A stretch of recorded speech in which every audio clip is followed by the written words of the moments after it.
Good morning to anybody who's going to watch this. Hope everybody's having a great morning so far. I look like I just got up and rolled out of bed, basically because I did, and got my morning started.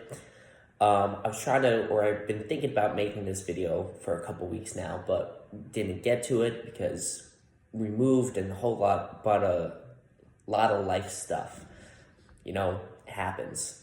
So this is actually my first video getting shot in our new apartment, which is kind of fun, kind of a little fun tidbit there. But so this is the last, at least for a little bit, tip in how training has made me a better dad. And this one is all about food and what you're actually eating.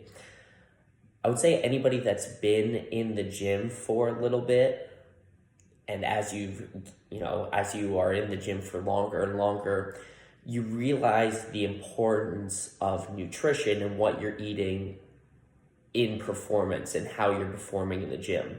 I feel like, that's not a very radical statement by any means. It makes a lot of sense. It's kind of common sense at this point. It's important what you do in the gym, but it's importanter, probably, more important, I know, what you do outside the gym, because that's where you're actually recovering. That's when you're actually adapting. So your sleep, your nutrition, all that stuff, if that's not in place, eventually you're going to stall out and you're going to stop making progress there.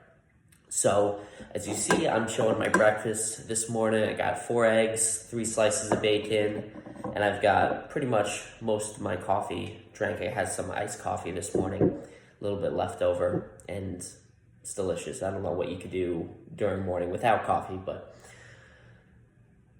my point being that training made nutrition important for me, not only for performance in the gym, but performance in life, how my joints are feeling it. A couple weeks ago, again, with this move being kind of crazy, we've been rushing a little bit for food, and we were moving stuff. We brought a bunch of stuff here, and on the way back to our old place, I had not eaten for a really, really long time, and I was super hungry, so I stopped and got Wendy's. And what did I get? Yeah, I got a Baconator and all that stuff. Delicious. But the next couple days, I definitely noticed that I felt a little crappier. I felt a little bit more run down. My joints hurt a little bit more. It wasn't a drastic difference, but being kind of in tune with that stuff, I definitely noticed it. So now let's take that, let's make it a little bit bigger where, say, most of our food choices actually look like that. And you can see how that downward spiral can happen pretty quickly.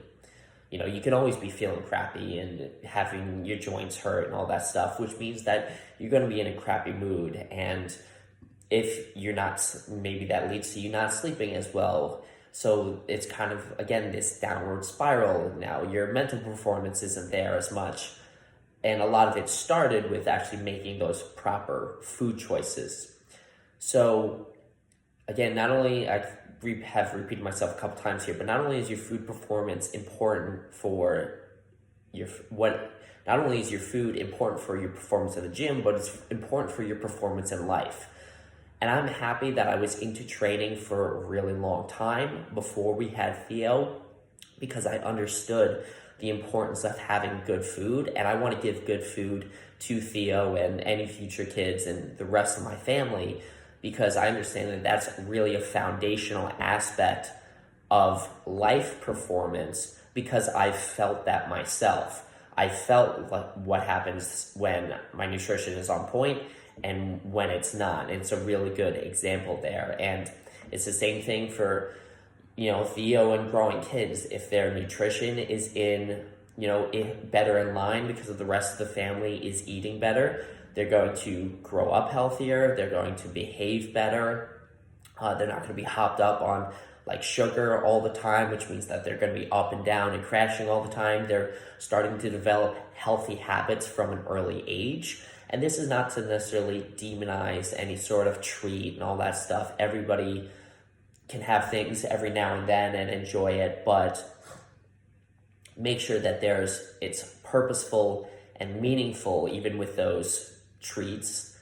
It's not, make sure you actually have some self-awareness as to how often you're actually doing that, and some self-awareness to how those types of food choices are actually making you feel, so that they're not holding you back in your life, in performance in life.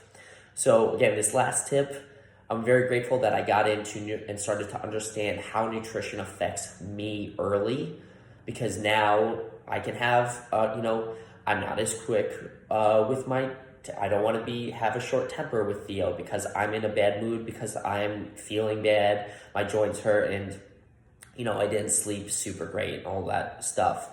I'm happy that I understand how better nutrition is going to help him grow up and have better performance in school and in sports and whatever he decides to do, because he has that base of nutrition, that foundation of nutrition built. So I'm happy that I got into and started to understand nutrition early, because that's something that I want to pass on to my kids, so that they can be the best at whatever they choose to be in life. So this is probably a little bit cold now. Whatever, I'm just going to eat it anyways. It doesn't even really matter that much. So I hope everybody has a really good day. Start to pay attention to their food choices and how it can make you better in your day-to-day life. And I'm going to go enjoy breakfast now.